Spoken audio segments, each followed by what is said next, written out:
Yo tout le monde, c'est Gecko Zozoru, j'espère que vous allez bien, tout commence super, j'espère que vous passez une excellente journée. Alors aujourd'hui, nouvelle vidéo sur mon élevage de phytoplancton. Donc j'avais fait déjà une short dessus, je vous avais dit que j'allais faire bientôt une vidéo dessus, du coup voilà. Aujourd'hui, petite vidéo sur cet élevage cette culture plutôt de phytoplancton. Alors je pense que cette vidéo va durer une dizaine de minutes, je pense que c'est pas très long, enfin c'est pas très compliqué l'élevage la culture de phyto. Je vais vous expliquer comment la cultiver, avec quoi je la cultive, à quoi ça sert et tout ça dans cette vidéo. Alors premièrement, du coup j'ai eu cette souche de phytoplancton en fait par les sachets de Copépod. Alors vous vous rappelez de mon petit cylindre en verre où j'avais ma culture de copépod, mais après ils sont morts. Et bah dedans j'avais du coup l'eau commençait à devenir verte semaine après semaine. Donc après 2 semaines l'eau était verte à peu près comme celle-ci. Et puis je m'étais demandé ce que c'était. Alors en fait j'ai un petit peu fait mes recherches et il se trouve que du coup dans les centres de culture de copépod, là où vient celui-là, ils enrichissent le copépod avec du phytoplancton. Alors je pense que le phytoplancton a voyagé comme ça, c'est des sachets qui sont au frigo, qui sont conservés au frigo. Je pense que le phytoplancton s'est conservé au frais et j'ai eu de la chance qu'il y a eu toutes les bonnes conditions réunies pour que la souche se remette, revive on va dire. Alors, je ne sais pas quelle souche c'est, parce que du coup, c'était pas marqué quelle souche ils utilisent. Je pense que c'est de la nanochloripsis, je crois que ça se dit comme ça. Alors après, oculata ou salina, ça je sais pas. Mais si... en fait, il faut que je trouve un microscope, mais un nanoscope, je pense même. Parce que ça, c'est en... Je crois que c'est en microns, je crois que ça fait 5 microns, quelque chose comme ça. Je me suis un petit peu renseigné, j'ai regardé sur recifalist.fr. Il y a pas mal d'informations sur le phyto et ils vendent aussi des souches. Mais du coup, il faut que je trouve quelqu'un qui a un microscope pour voir quelle souche c'est. Du coup, voilà. Alors, là, pour faire la culture, j'ai du coup une bouteille en verre. Dedans, j'avais de l'eau de mer, de la mer, du coup. Mais du coup, cette eau-là, je l'ai utilisée pour l'aquarium. Et aussi une partie pour là. Sinon, j'ai aussi. Bah, du coup, en fait, c'est tout simple. Il y a juste une bouteille en verre, un tuyau à air avec ici la pompe à air et qui fonctionne avec un panneau solaire.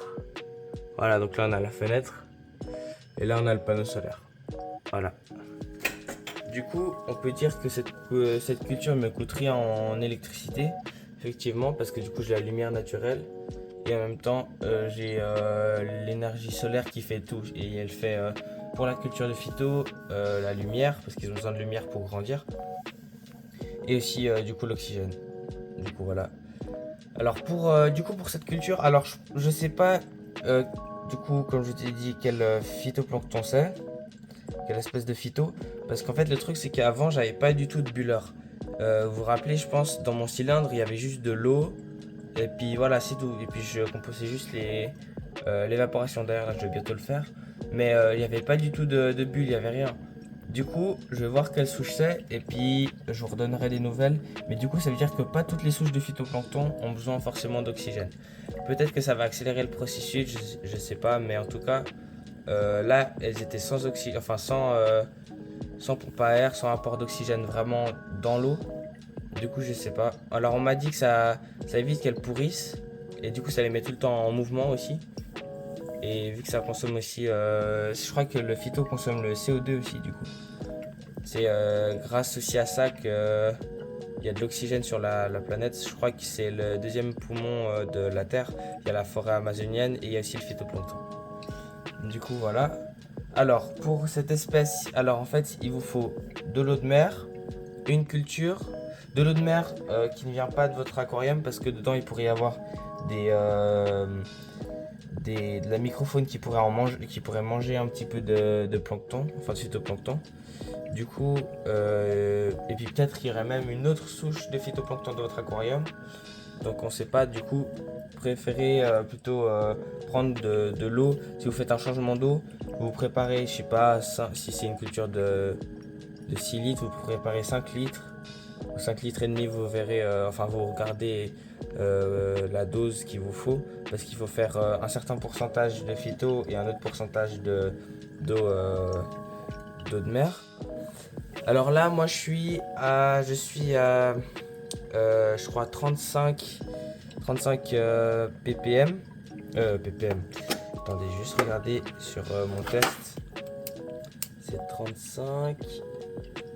Ouais, 35. Je suis à 35. Et ils disent il faudrait être pour la sanité. Hein, et il faudrait être à 33. Alors moi, je suis un petit peu plus élevé. Sachant que là, je vais remettre un petit peu d'eau osmosée. Je pense qu'on est autour de 34. Maximum 35, minimum 33 et environ 34, je pense. Mais je crois que c'est... Oui, c'est particules par millilitres, je crois que c'est ça. Donc je crois que c'est ppm. Quelque chose comme ça, je crois. Du coup, ouais, je suis à 35.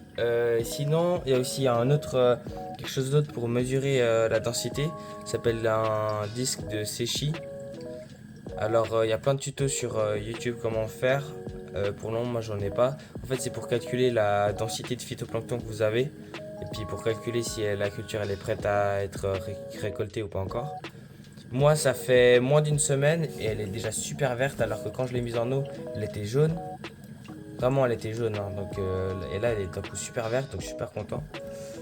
Sinon, je vais vous montrer. Et alors, il vous faut aussi un engrais. Alors, le meilleur, le best, c'est celui qui fonctionne le mieux, c'est le F2 Gilliard. C'est quelqu'un qui a créé du coup sa marque et qui a fait l'engrais pour le phyto. C'est celui qui est aussi commercialisé pour la consommation, c'est-à-dire pour toutes les personnes qui font de l'élevage de poissons aussi pour la consommation, pour les larves, ils utilisent cet engrais parce que je crois qu'il n'y a pas forcément de trucs qui sont néfastes pour la santé. Enfin, le phytoplancton il se récolte, alors certaines personnes disent 3 jours, d'autres une semaine après l'ajout d'engrais pour que le phytoplancton ait consommé complètement tout l'engrais pour pas qu'on introduise des choses qui sont néfastes et qui étaient dans l'engrais dans notre aquarium. Alors moi par exemple j'utilise un autre engrais spécial. En fait cette culture de base elle n'était pas prévue. C'est juste que comme j'avais ça et j'ai regardé 2-3 petits tutos, je me suis dit pourquoi pas. Et comme j'avais un seul engrais chez moi, j'ai voulu essayer. Et puis si ça fonctionnait, voilà, j'allais vous partager. Alors pour le moment ça fonctionne. Du coup je vais vous montrer l'engrais. Alors voilà l'engrais, donc j'ai trouvé chez... Ça se fabrique en France, ah j'avais même pas vu. Non alors je pense que vous pouvez trouver ça dans les jardineries. Donc du coup j'ai trouvé ça en Suisse. Mais du coup je pense que vous pouvez trouver ça en jardinerie je pense. Donc c'est Nature Andy.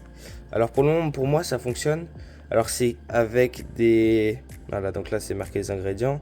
C'est engrais utilisable en agriculture, contient des... Voilà. Engrais.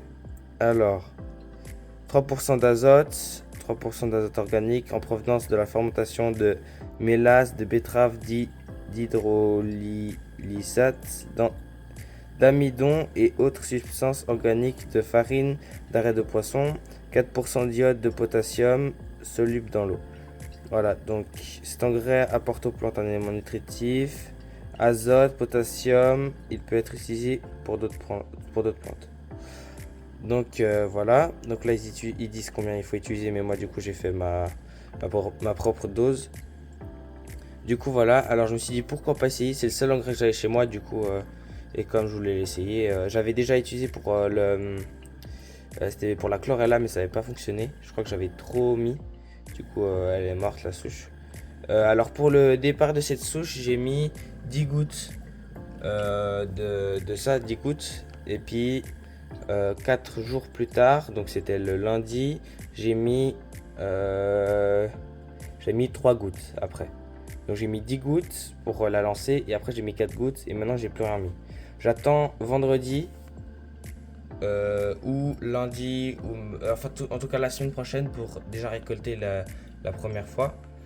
Et comme ça, après, dès que je récolte, je remets de l'eau de mer et après, je pourrais remettre de l'engrais aussi avec. Donc je pense que je remettrai 5 gouttes, quelque chose comme ça. Je verrai. De toute façon, j'essaierai de faire mon propre dosage et voir ce qui fonctionne le mieux. S'il faut en mettre plus, si on peut en mettre moins, je verrai tout ça par la suite. Donc le phytoplancton, ça se conserve au frigo si jamais.